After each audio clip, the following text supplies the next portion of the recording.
Hi, this is János, it's Real World Audio, and I have something really special today. I'm going to talk about Cube Audio and how my Cube Audio drivers are faring in the void pipe cabinet down here in my big room in my main system.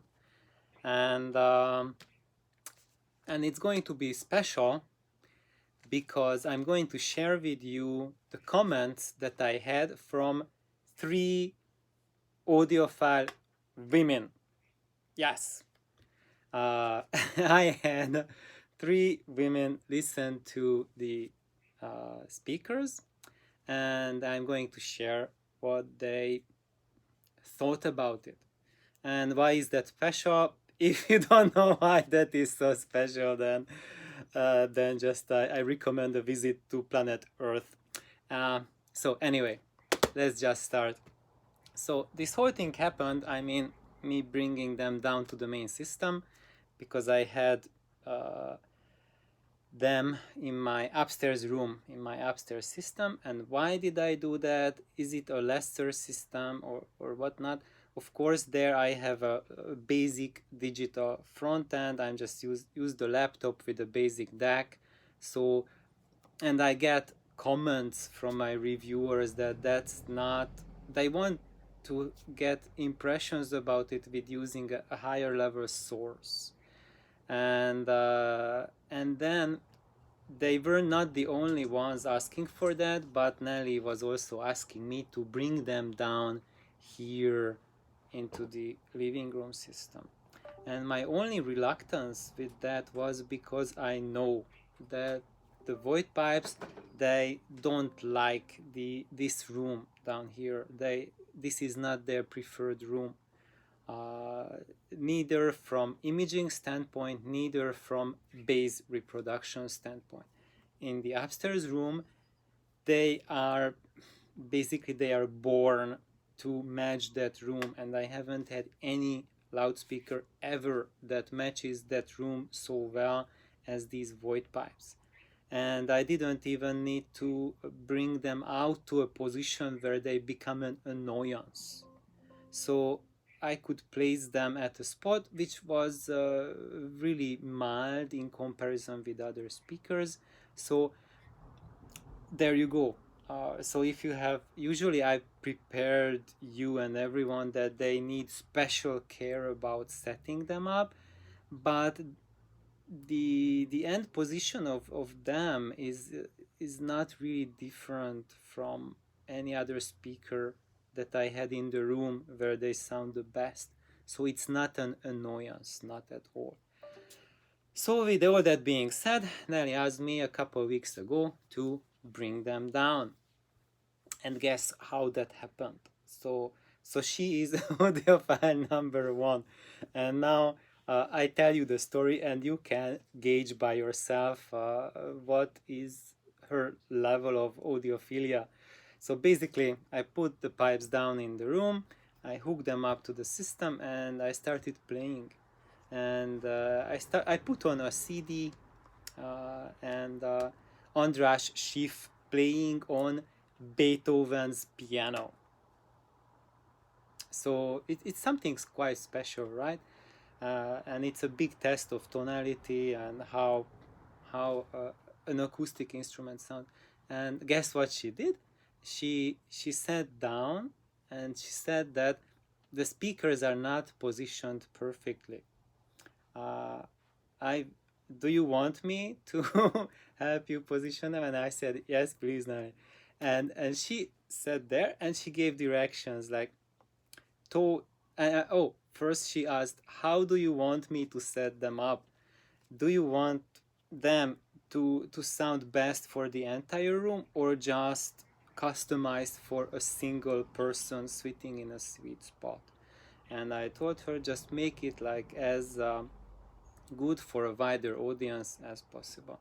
And then she was giving me instructions. So she was listening at the music playing, and she said, toe in more the left speaker, good. And then she said, the right speaker, bring it more to the front, a little bit more to the left, toe in, not that much, good. Now listen to it. So it the longest bit about that process was me moving the speakers, and even with that, she positioned them perfectly under maybe like under a minute.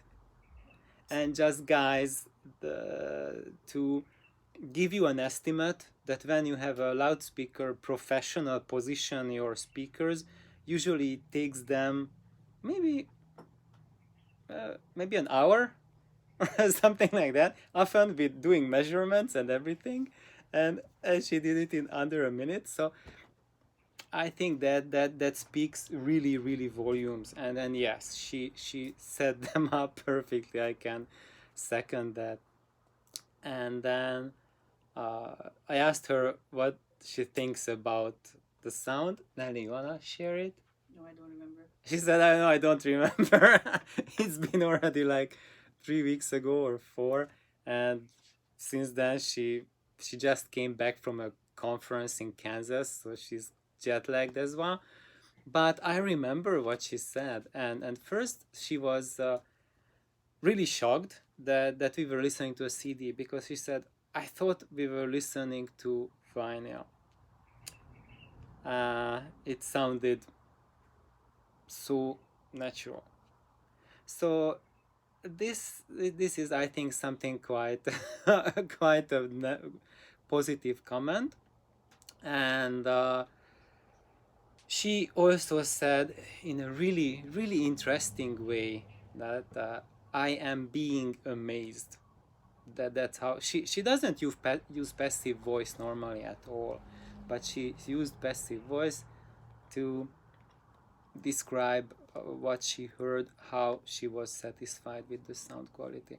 So basically, she already knew how they sound in the upstairs room, and even compared to that, she was really amazed how much better they sounded with this with the bigger system down here.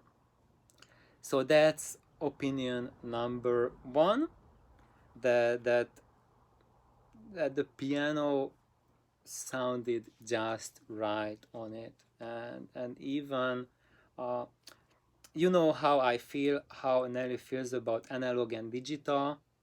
So we are folks who when you play CD for us, normally Nelly can spot a CD being played when even when she's in the kitchen. She says like, I'm playing a Yes album, and she said, you're playing a CD, right? And I said, yeah, because we have that album both on CD and on vinyl. And I said, yeah, how did you spot that I was playing the CD and not the vinyl? And she said, number one, it sounds distorted. Number two, it's noisy. I really want this to sit a little bit into people, because most people associate vinyl with these characteristics, and analog, and digital perfection. But really, when you have a good level analog system, um, these qualities can become the strength of the system. And but as you see, digital can also sound pretty good and close to analog sometimes. And if you want that experience, then yes, these speakers, these drivers can bring you such experience. And I'm also adding my thoughts on it, that yes, that was my observation for the, I think now I've been listening to them for over like 5 weeks, that they make digital sound more analog. So more lifelike, more natural. So if you have like a digital diet, then the Cube Audio will make it sound much more natural and have less digital artifacts. And now the main question is, of course, how does it sound with analog?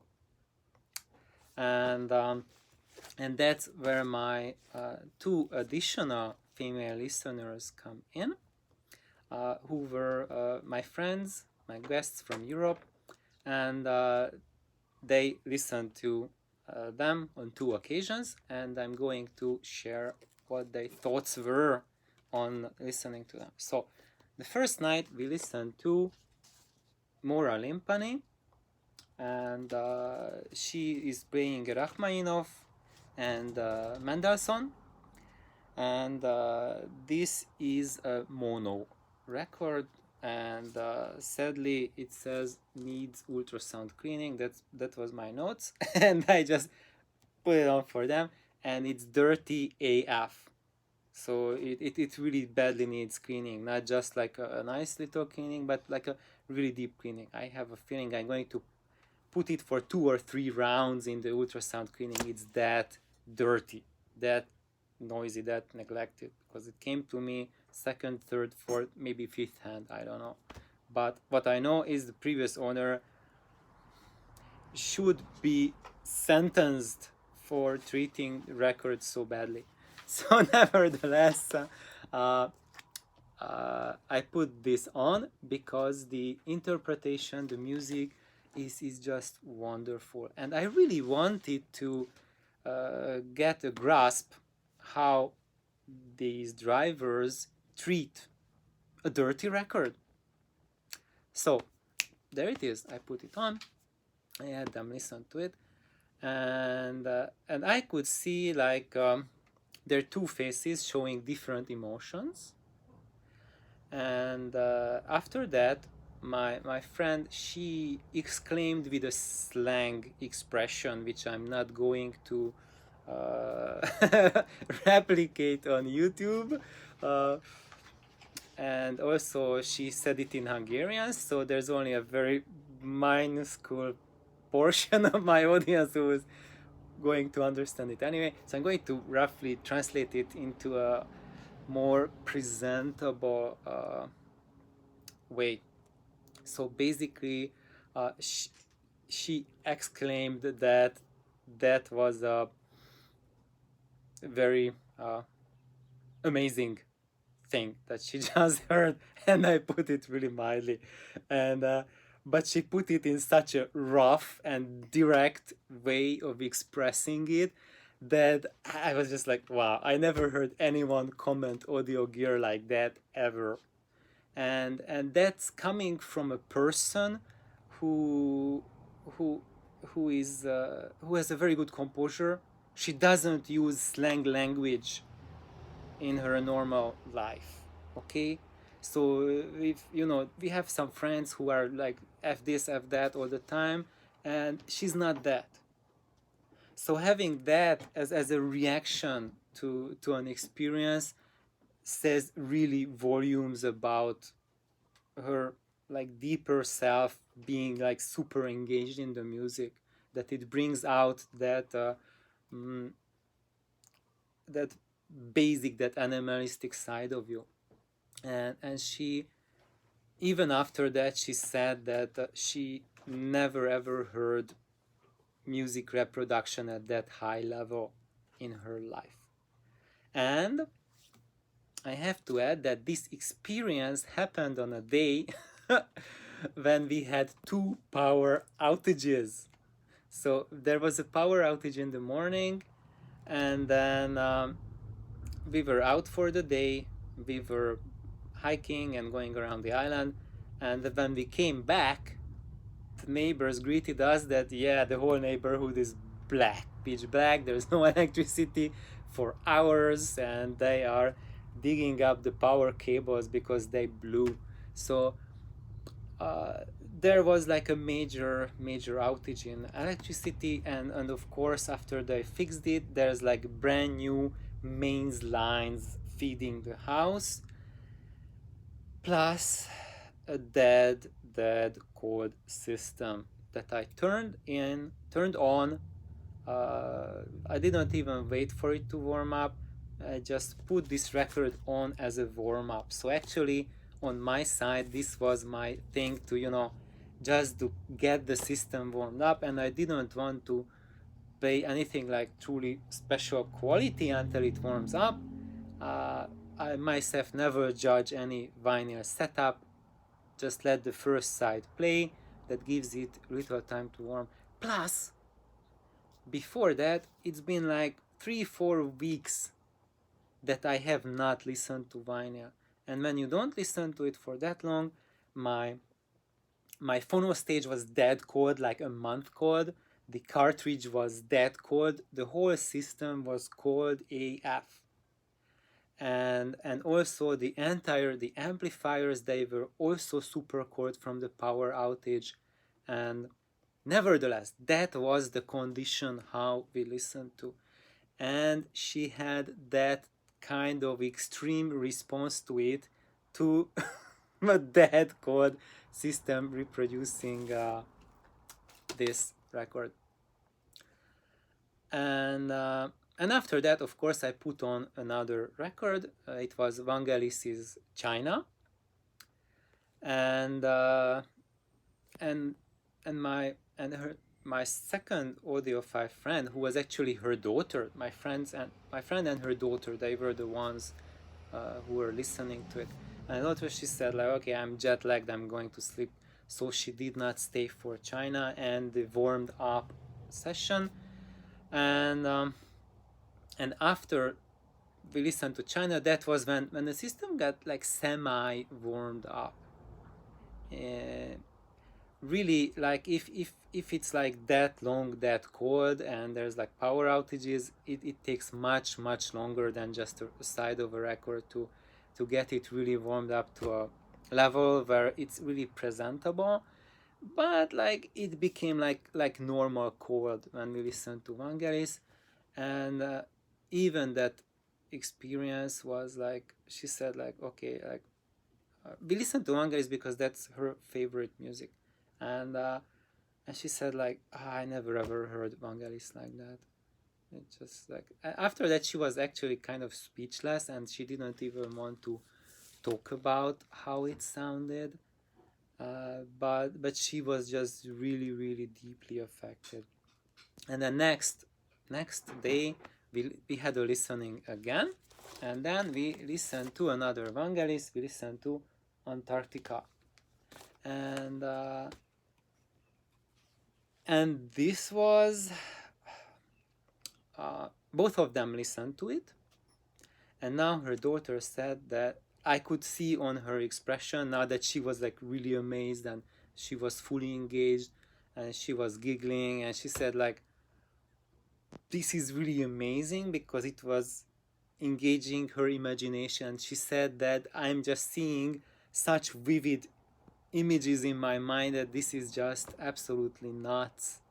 And it was just so active for her.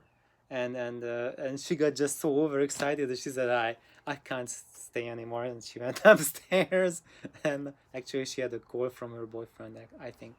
But she was like super high from the music, and she was really overjoyed. And I asked her, like, how was it, and she said that, yeah, last night when we listened, I asked her, like, how did it compare to yesterday's experience. Yesterday it was really bad because it was a very noisy record, right? It was not clean, it was just so much surface noise, pops and crackles and everything. And she said, no, there wasn't anything wrong with the noises, with the background noise, that didn't bother me. But I could hear that last night it was just dead cold. It really needed warm up. Now it's warmed up, nice and proper. And that's when the boyfriend rang, and she didn't comment anymore. Uh, and my friend, her mom, uh, after listening to Antarctica, she said that this was the most unique listening experience she heard, because for stereo systems you hear sound with your ears, and you process it with your mind. That's how she ever experienced it. And she said that now she heard it not with just her ears and mind, but inside her body. and that was an experience that's just, it was just so much more than sound, and so much more than an experience. And I can say that this is a way of putting it that really describes when you hear sound at the level that I'm used to hearing it from my stereo system. And that's the level where the voice of the Lancelot can reproduce music, that it's not just sound anymore that you judge with your mind, but it's something that resonates in your body, that goes into you. And I'm not talking about the primitive chest kick, which is the most that people can get to usually. Oh, I can feel it like kicking my chest. Yeah, it kind of feels like someone is beating the crap out of me, right? Which is like, I don't know. Uh, but but the music goes into your body. It becomes part of you, infuses you, and then she said that because before coming to here to Oahu, they've been traveling. They went to Kauai, they went to Big Island, and since Big Island, she had this emotional upheaval in her, the disturbance. She didn't feel well, and now she said after listening to Antarctica, now everything is right. That thing that bothered her, it was gone. So we're talking about a healing experience, and actually that's what I'm also getting from my systems, that it's just not sound anymore, but it goes to a much deeper level. And that's why I created this little channel to share how you can get sound reproduction to this realm, when it's not about how does it do things to my brain and my judgmentality and judgmental attitude, how you can leave this primitive world and primitive way of looking and judging music, like the man with the white beard from the Old Testament comes down and, this is my judgment, poof, this is a good system, and that system, pff, that failed the A/B test. Nah, if you are in this mindset and you have systems that perform at that level, you are never ever going to get satisfaction that truly is for you, that reaches down to your soul, where you can connect to music. The connection with music begins where music becomes one with you. And when does that happen? Does that happen when you listen to live music? No. That happens when you listen to music that can heal your body. And can all the musicians do it? No, just a fraction of them. And when you are going to those concerts, then you have these experiences. But when you have those musicians through their recordings, you can also have those experiences if your system is ready for it. And my verdict is that the void pipes with the Cube Audio FC8 drivers, they can do this. How many of those speakers are there that can bring this experience?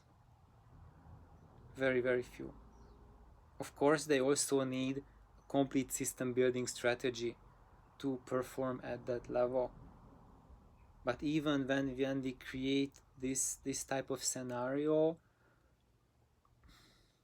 just a handful. And yeah, so I think that concludes my account for today. Is that I had 3 female listeners listen to the Cube Audio speakers, I mean the Cube Audio drivers in void pipe speakers, and in a system that's optimized to play with them, and basically all 3 of them gave like big thumbs up, and just responses that really exceed really far exceeded their expectations. So please like if you like my channel, like my videos, and I hope this is a little food for thought. If you are thinking about single drivers, you're thinking about cube audio drivers, yeah, Grzegorz has done something truly amazing with the development of these drivers, and yeah, and that's what my friends think too. That they are fantastic.